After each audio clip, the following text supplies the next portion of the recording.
चांद पर रात होती है बेहद खतरनाक। कुछ सेकंड भी जिंदा नहीं रह पाएगा इंसान।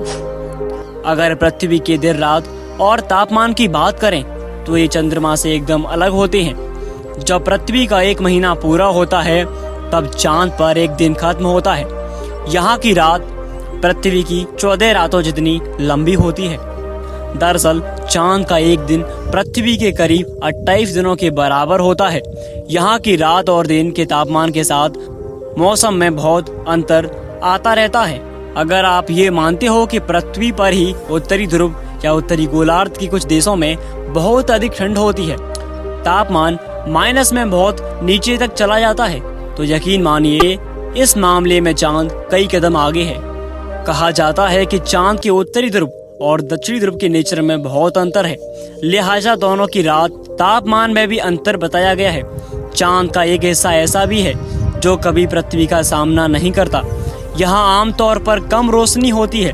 चांद जब अपनी कक्षा में 360 डिग्री घूमते हुए पृथ्वी की एक परिक्रमा करता है तो उसमें उसे 27.32 दिन लगते हैं। ऐसे में पहले एक हिस्सा काफी समय तक पृथ्वी की ओर होता है, फिर यही हाल चांद के दूसरे हिस्से का होता है। रात में तापमान गिरता जाता है। पृथ्वी पर एक दिन 24 घंटे का होता है, उसमें 12 घंटे का दिन और 12 घंटे की रात होती है। वहीं चांद पर एक दिन करीब 14 दिन का होता है। हालांकि आपको बता दें कि चंद्रयान 3 से भारत समेत दुनिया भर को कई उम्मीदें हैं। दरअसल इससे पहले जब भारत ने चंद्रयान 1 को भेजा था तब भारत ने पता कर लिया था कि चांद पर पानी हो सकता है। उस दौरान चंद्रयान ने चांद पर बर्फ होने की बात कही थी। इसके बाद नासा ने भी इसके आधार पर चांद पर पानी होने की पुष्टि की थी। अब चंद्रयान 3 से भी उम्मीद लगाई जा रही है कि वो चांद के साउथ पोल से पानी के साथ ढूंढ सकता है और पानी का पता कर सकता है। अगर भारत इस बार फिर चांद पर पानी को लेकर कोई खुलासा करता है तो दुनिया भारत की रिसर्च को फॉलो करेगा। लेकिन चांद पर पानी की उम्मीदों को लेकर ये भी कहा जा रहा है कि वैसे चांद पर जो पानी निकलेगा वो पानी पीने योग्य नहीं होगा। ऐसे में सवाल है कि आखिर वहाँ किस तरह का पानी होगा और उस पानी का कैसे इस्तेमाल होगा, और पानी मिलने को लेकर अभी क्या कहा जा रहा है। क्या सच में चांद पर है पानी? चंद्रयान 3 का विक्रम साउथ पोल पर उतर चुका है और नासा की रिपोर्ट के अनुसार ऑर्बिटर से जो टेस्ट किए गए हैं उसके आधार पर यह कहा जा रहा है कि चांद के दक्षिणी ध्रुव पर भारी मात्रा में बर्फ है। ऐसे में बर्फ के सबूत मिले तो पानी भी मिल सकता है।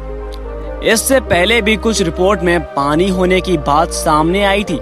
पहले बताया जा रहा था कि चांद पर 600 बिलियन किलो पानी हो सकता है, जो करीब 2.5 लाख स्विमिंग पूल के बराबर है। अब सवाल ये है कि चांद पर जिस पानी के होने की बात की जा रही है क्या वो सही में पीने योग्य हो सकता है? दरअसल चांद पर सूरज की ओर उत्सर्जित किए हुए प्रोटॉन चांद की सतह पर आते रहते हैं। माना जा रहा है कि इनमें से कुछ प्रोटॉन चांद की मिट्टी में ऑक्सीजन के अणु के साथ मिलकर पानी बन जाते हैं। लेकिन ये वैसा पानी है जो पृथ्वी पर पीने वाला पानी है और ये पानी भी बहुत कम है। इसका नतीजा ये है कि चांद की मिट्टी अभी भी पृथ्वी के रेगिस्तानों की तुलना में कई गुना सूखी है। फिर उस पानी का क्या होगा? क्या चांद पर मिलने वाली पानी पीने योग्य नहीं है? तो फिर इसका किस चीज में इस्तेमाल हो सकता है?